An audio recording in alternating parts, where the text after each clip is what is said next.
Well, welcome to Hodnet Hall. I'm here with Magdalene Smith for our TGI Extra. The reason why we're doing this, and I'm afraid we're doing it on Hal's phone, so the mic and the camera aren't up to your to normal Simon standards, but this will be fine, I'm sure. But I'm doing the Our C of V Twitter account this week, and I'm talking about what it means to be a curate. So I thought, since Magdalene's here, and she is a highly accomplished author. All right, don't suck up now.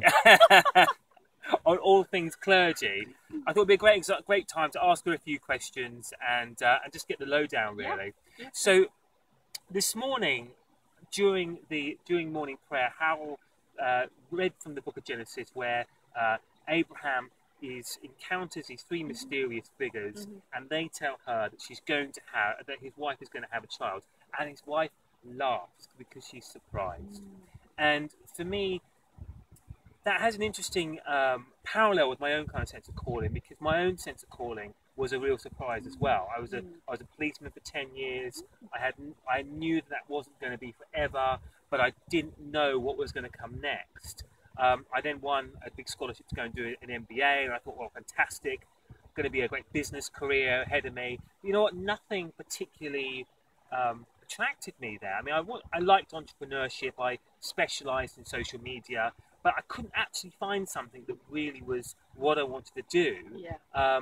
And of course, we just had the 2008 crash, so there wasn't a whole lot of jobs out there anyway, and I had a new family, so I couldn't just lose a large chunk of income. And I was finding that at the same time, I was very attracted to kind of all things ministry, and I was trying to swap these ideas away before I eventually had to say, look, maybe I need to explore this. And I went to my wife and I said to her, I've been studying for 2 years. We had a heck of a time. It was, really hard work, running a job, having a family, and studying part-time.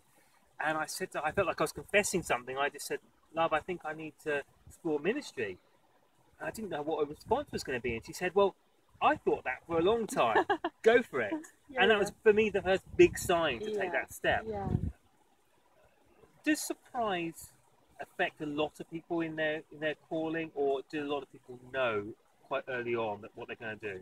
Okay, yes, in answer to that, and maybe it's a little bit of both. I mean, I think, God's call is, it's a really evolving kind of thing. Sometimes it takes many, many years to kind of really, come to that point that you got to. And sometimes, when people are brave enough to take that step of faith, out to talk to somebody like me or another person, or to share it with your spouse, actually it doesn't come as that much of a surprise to the other person.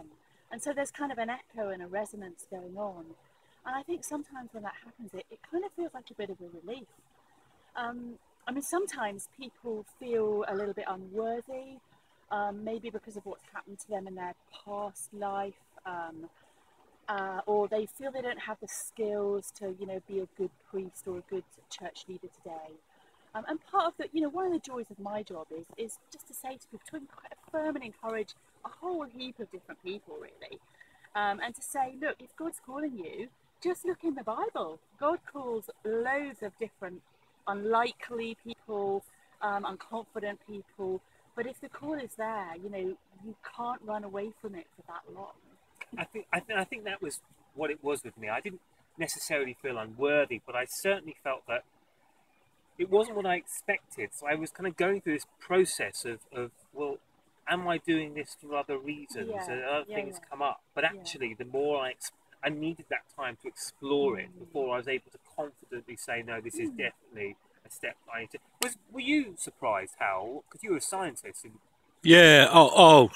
I really didn't want it. My plan was to be as honest as possible with the DDO and everybody else, and then they'd tell me that I couldn't do it. So when I went to selection conference, I used it as a sort of science experiment to affirm whether or not it was real or not. Right. Okay. So if I was honest, they would say yes to me. Yeah. Well, so I said that. They said, "What does it feel like to be called by God?" And I said, "Well, God is a woman and she's Welsh." And she goes on and on and on and on and on at you until you do as you're told, and then you hear. And then he said, "Is that why you're here?" I said, "Yeah, but she won't shut up." So that was the type of thing Remember I said as well, like giving the world the finger, I said to them as well, I and remember all you that. saying that. So I was trying, and they said, I did mine in Glastonbury, and they said, how do you feel about you're in Glastonbury? I said, I'd rather be at the festival. And Right, yeah. so I was just trying desperately to get out of it, Well, which was irritating, but then they said yes.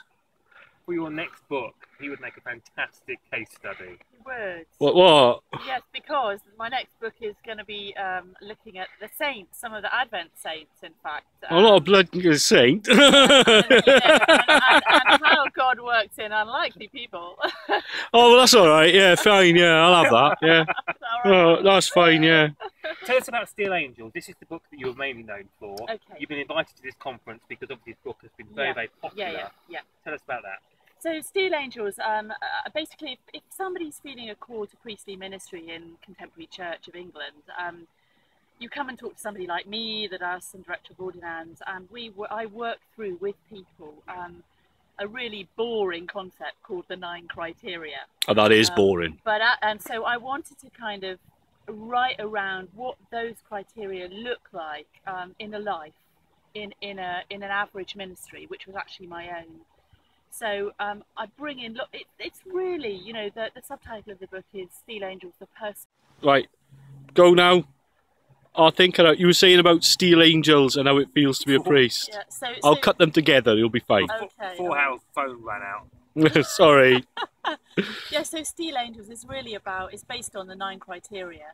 But it's really just about the qualities needed for being a good leader, a good priest in today's church. And so, if you're a candidate for ministry, what kind of qualities would you be wanting to present to the panel?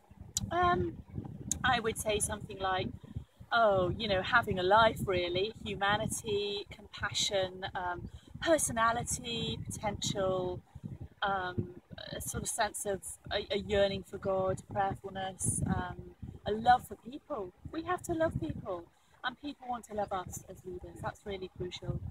And perseverance. You know, that's the whole idea of the Steel Angel. That Sure. you know, we have to be quite resilient, really, and a sense of humour is also good. Thank you very much. So we're going to link the book up. So do check it out, and thanks for suffering through this TGI Extra on the Nexus 7. Cheers.